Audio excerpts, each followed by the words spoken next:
Правоохранительные органы не остаются в стороне от празднования Дня защитника Отечества. Сотрудниками дорожно-патрульной службы совместно с батальоном по обслуживанию автодорог была организована встреча по подготовке к ежегодной патриотической акции «Неделя мужества». Такие мероприятия накануне знаменательного для всей страны праздника проходят ежегодно. Встречу двух батальонов открыл капитан полиции, командир батальона по обслуживанию ФАД Эдвард Чельдиев. В ходе беседы сотрудники ДПС вспоминали воинов-интернационалистов, павших героев-афганцев. Также были озвучены насущные вопросы о службе в органах внутренних дел. Нередко сотрудники милиции ценой собственной жизни спасали мирных граждан. В каждом населенном пункте Осетии по сей день помнят и чтят героев, мужественно отдавших свои жизни ради защиты Отечества. Огромную лепту в общую победу внесли сотрудники правоохранительных органов. Когда сутками люди не досыпали, не доедали, когда люди в погонах, в форме обеспечивали безопасность граждан, чтобы своевременно доставляли на фронт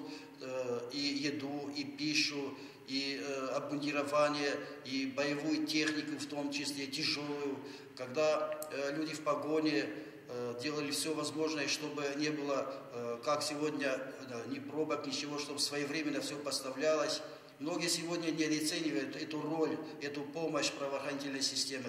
Но поверьте, это был не только второй фронт, это была вторая армия.